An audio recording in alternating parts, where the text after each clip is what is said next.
What's up everyone? It's Daniel with VintageMagic.com. Hope you guys are having a great day.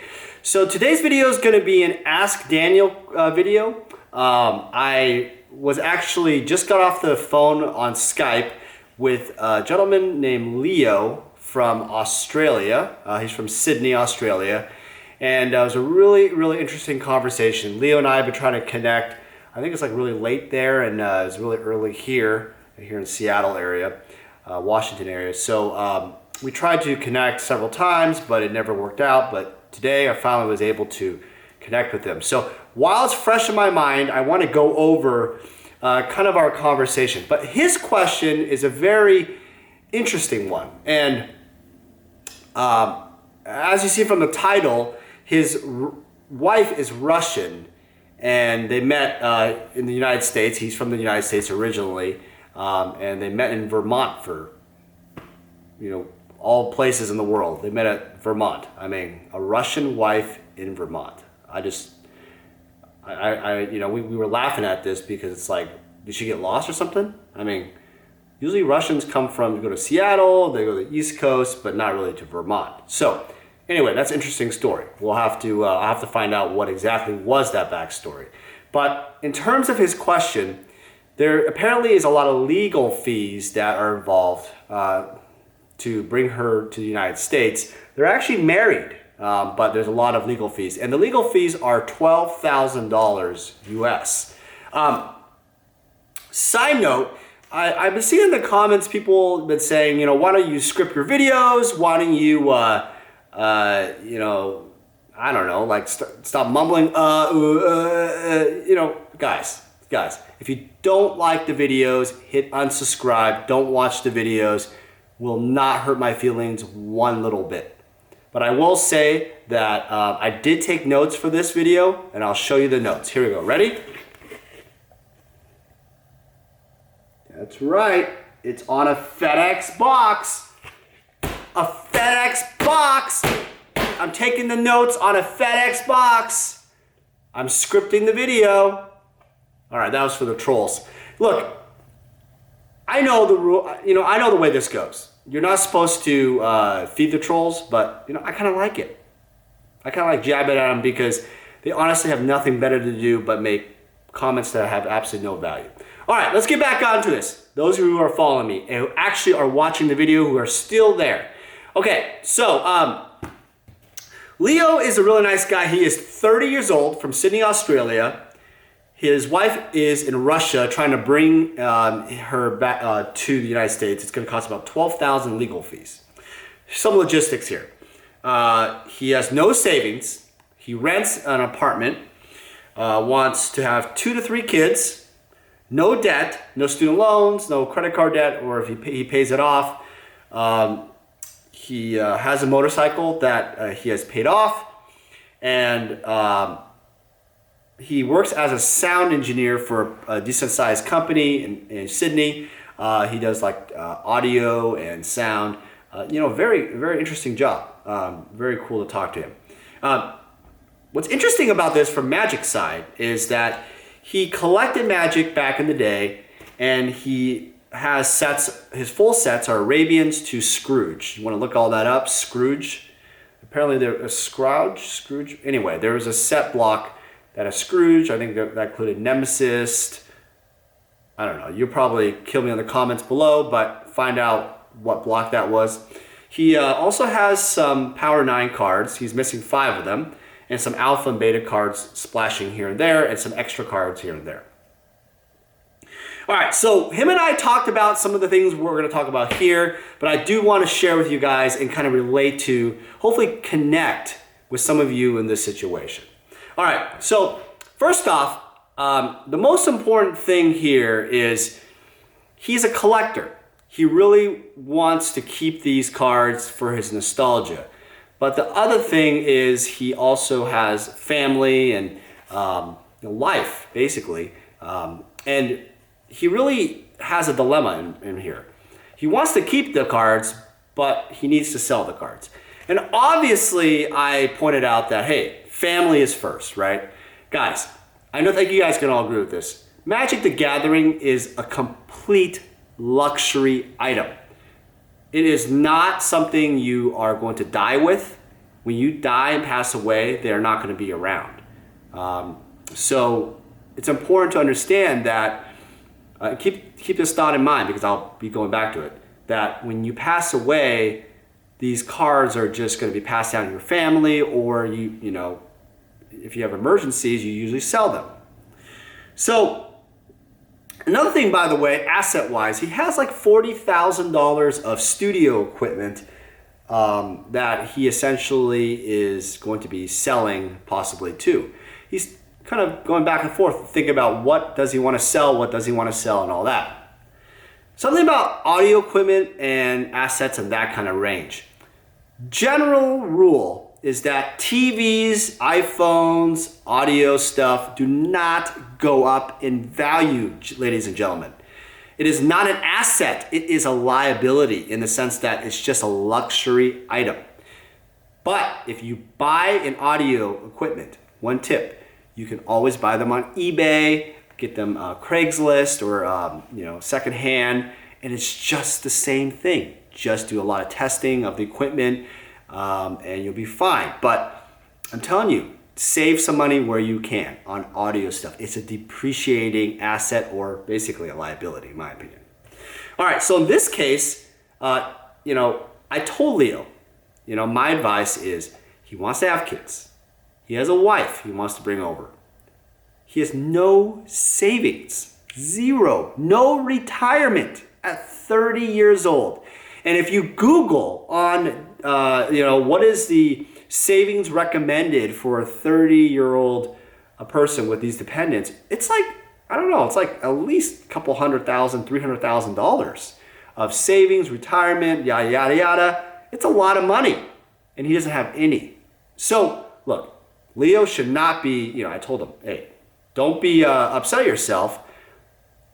Keep an open mind. And he's a really positive guy. I like this guy. He's a really good guy. So that's what I would suggest is be like Leo. Be positive. Reach out to someone you know or don't know. Get advice. He doesn't even know me, but you see my videos. You contacted me. You want to get advice. I'm more than happy to spend the time with someone who's willing to open their ears and not go that direction with it, the information. And I'm also willing to listen to your advice for me. I'm willing to take advice that is constructive and that I can learn and engage with and really have an opportunity to kind of have a back and forth conversation. But if it's something where you're just going to be negative, it's not going to work. That's the thing with advice, is that Leo is willing to take the advice and really take it to heart. So, now comes the dilemma of also, obviously he needs to sell some items. What does he sell? Does he sell the audio equipment? Does he sell the cards? What does he sell? Ultimately, I recommend, and there's another factor that came by. In Australia, and this is a market situation, Australia, the Magic the Gathering market is not really strong for vintage cards especially. And it's a very, partly it's because, Magic was obviously developed in America. There's a lot of action in America, and there's some in Europe and Asia, but still, it's nothing like America. So the only venue he has an opportunity to sell anything is eBay, because it's a worldwide audience. Or he can do Facebook groups and all that, but I recommended to him in the end of it all that he should look at doing eBay and sell it himself. Another option is you can sell it as a consignment. You can go to a card shop, you can go to me, we'll all take a fee. The thing with that is, though, what's the point of shipping it to the United States, to a U.S. seller, and then getting hit with 15% fee? That's typically what we charge to sell items, plus the actual fee cost for eBay and whatnot, so it's like 30%. What's the point of that? You might as well just do it yourself because he has the time to do it. It's interesting with different markets because you think that Magic is a worldwide game. But the liquidity value of Magic the Gathering cards, for older cards especially, collectibles, is very difficult. It's a worldwide audience, and eBay presents that open forum, safe area to purchase, PayPal transactions, very, it provides a sense of confidence, peace of mind when you purchase on eBay. So that's that's the problem, is that people try to sell on Facebook groups, they sell on Craigslist, on local websites, and you're not going to find a lot of sales this way. It's difficult to do it. Another option is to sell it to a card shop.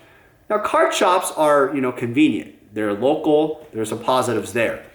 The problem with it is you're always going to get hit with a major fee, a discount from what they're worth. 60 to 70% of the value. Why? Because they have an overhead and they have to sell it. It's their time and the risk of holding the cards. Told Leo, hey, set up an eBay store, sell it yourself. One of the things that I did mention to him is that he's saying he's sorting the cards, he's kind of putting the cards together. He kind of just wants to put them together and just, wants to look at them and sort the cards out. I said, that's fine. But you're spending all this time to sort them, list some cards too.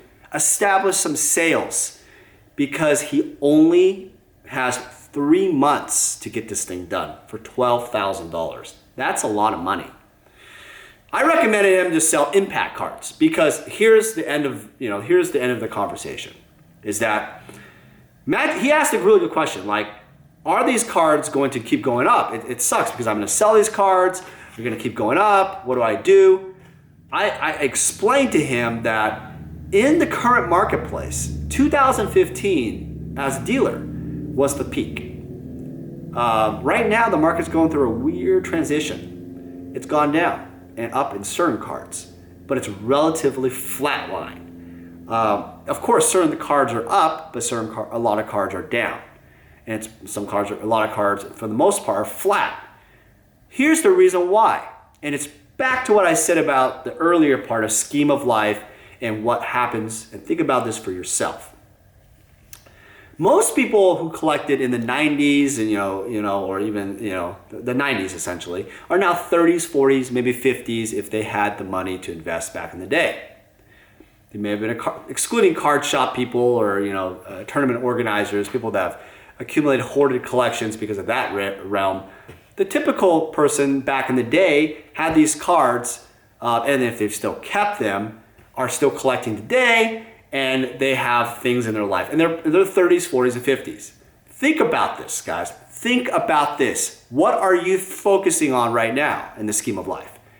Kids, family, marriage, traveling, second home, first home, third home, vacation home, college tuition? That's the problem. Is the supply for older cards is flooded in the marketplace in many ways. On eBay, you go now, there's tons of graded cards. You go to GPs, everybody has some type of impact for older cards, even some graded cards. In the past, oh my gosh, 5 years ago, no one had graded cards in their table that much. It was a new thing 5-10 years ago, right? Now it's everywhere. Everybody knows about it also. All the rarities are out too. You got, Richard Garfield celebration cards, Summer Magic, misprints. Everything's online, digital, right? Everybody knows where things are, and all the information, like on YouTube, is transparent. So it's so the marketplace itself is very difficult because there's more supply and there's more information and there's even more competition, right? So that produces a storm, not the perfect storm, but a dangerous storm.